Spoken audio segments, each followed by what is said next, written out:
द्वारिका एक ऐसी धार्मिक और प्राचीन नगरी है जिसे भगवान श्री कृष्ण ने बसाया था। हिंदू धर्म में द्वारिका को 7 सबसे प्राचीन नगरों में से एक माना जाता है, जबकि 6 नगर हैं मथुरा, काशी, हरिद्वार, अवंतिका, कांचीपुरम और अयोध्या। कुछ लोग द्वारिका को द्वारावती, कुशस्थली, अनार्तक, औखमंडल, गोमती द्वारका, चक्र तीर्थ, अंतरद्वीप और वाणी दुर्ग के नाम से भी जानते हैं। इस शहर के चारों ओर बहुत लंबी दीवारें थीं, जिसमें कई द्वार थे। कई द्वारों के शहर होने के कारण ही इस नगरी का नाम द्वारिका पड़ा।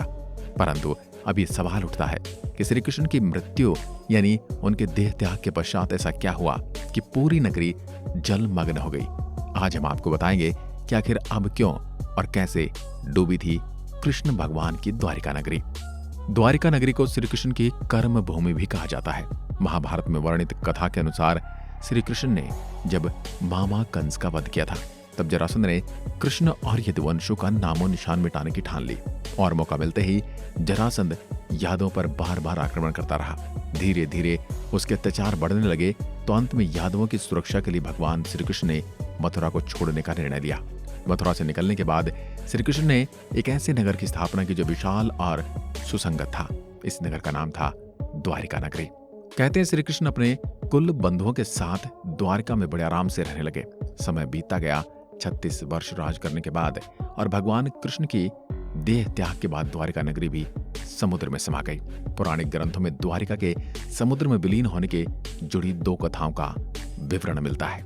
कथा के अनुसार महाभारत युद्ध में कौरव पर विजय प्राप्त करने के बाद जब युधिष्ठिर का हस्तिनापुर के राजमहल में राज तिलक हो रहा था, तब कौरवों की माता गांधारी ने अपने 100 पुत्रों के वध और महाभारत के युद्ध के लिए श्री कृष्ण को दोषी ठहराते हुए श्राप दिया था कि जिस प्रकार कौरवों के वंश का विनाश हुआ है, ठीक उसी प्रकार यदुवंश का भी विनाश होगा। दूसरी कथा के अनुसार महाभारत युद्ध के 36 वर्ष पश्चात द्वारका में तरह तरह के अपशगुन होने लगे। तब एक महान ऋषि विश्वामित्र, गणों, देवर्षि नारद आदि द्वारका नगरी पधारे। वहां यादव कुल के नवयुवकों ने उनके साथ परिहास करने का सोचा। इसके लिए वो कृष्ण के पुत्र सांब को स्त्री वेश में ऋषियों के सामने ले आए और कहा कि स्त्री गर्भवती है, आप बताइए कि इसके गर्भ में क्या उत्पन्न होगा। नवयुवकों के ऐसा कहने के बाद ऋषिगण ध्यान करने लगे और जब उन्हें पता चला उनके सामने ये सभी जिसे स्त्री बता रहे हैं वास्तव में पुरुष है, तो उनको बड़ा क्रोध आया और फिर उन्होंने नवयुवकों से कहा, तुम लोगों ने हमारा अपमान किया है, इसलिए श्री कृष्ण का यह पुत्र एक लोहे के मुसल को जन्म देगा, जिसे तुम लोग अपने समस्त कुल का संहार करोगे। उस मुसल के प्रभाव से केवल श्री कृष्ण और बलराम ही बच पाएंगे। उधर श्री कृष्ण को जब यह बात पता चली तो उन्होंने कहा कि बात अवश्य सत्य होगी। ऋषियों के श्राप के प्रभाव से दूसरे दिन सांब ने मुसल को जन्म दिया। जब ये बात राजा उग्रसेन को पता चली तो उन्होंने उस मुसल को चुराकर समुद्र में फिकवा दिया। उसके बाद राजा उग्रसेन और श्री कृष्ण ने नगर में घोषणा करवा दी कि आज से कोई भी वृषणी व अंधक वंशी अपने घर में मदिरा तैयार नहीं करेगा, और यदि ऐसा करता है और कोई व्यक्ति पकड़ा गया तो उसे मृत्यु दंड दिया जाएगा। घोषणा सुनकर द्वारिका वासियों ने मदिरा नहीं बनाने का निश्चय किया, परंतु फिर भी इसके बाद द्वारिका में भयंकर अपशगुन होने लगे। प्रतिदिन आंधी चलने लगी। चूहों की संख्या इतनी बढ़ गई कि मार्गों पर मनुष्य से ज्यादा चूहे दिखाई देने लगे। उधर अपनी नगरी में अपशगुन होते देख श्री कृष्ण समझ गए कि कौरवों की माता गांधारी का श्राप सत्य होने वाला है। उन्होंने देखा कि इस समय वैसा ही योग बन रहा है जैसा महाभारत के युद्ध इस समय बन रहा था। फिर श्री कृष्ण ने यदुवंश को तीर्थ यात्रा करने की आज्ञा दी। श्री कृष्ण की आज्ञा से सभी राजवंशी समुद्र के तट पर प्रवास तीर्थ आकर निवास करने लगे।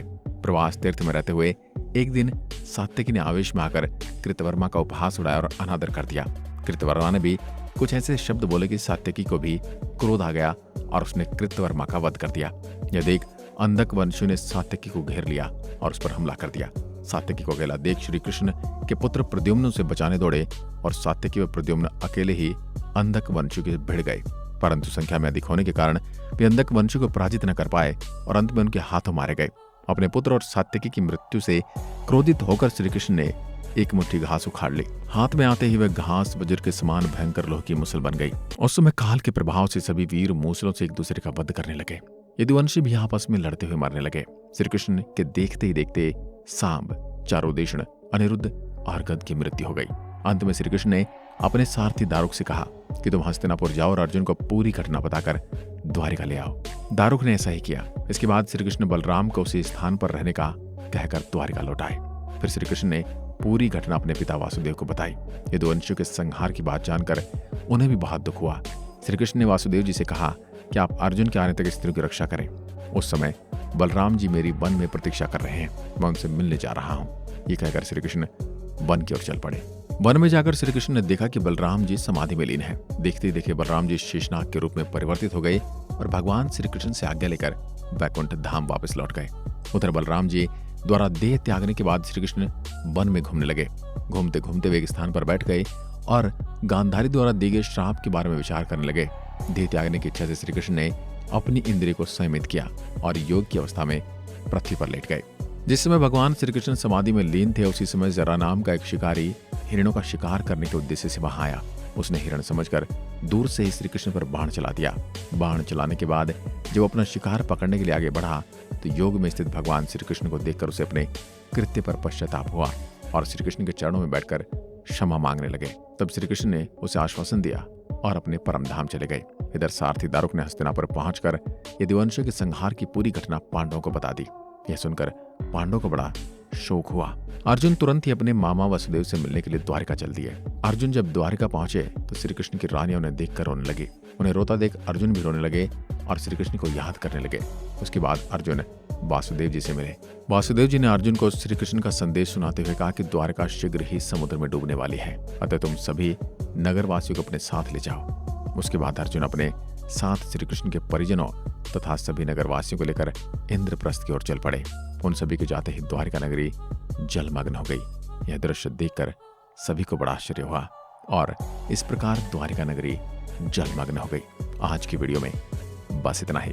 हमारी आज की कहानी कैसी लगी हमें कमेंट में लिखकर जरूर बताएं। एक बार फिर मिलते हैं एक और ऐसे ही वीडियो के साथ। तब तक के लिए नमस्कार, धन्यवाद।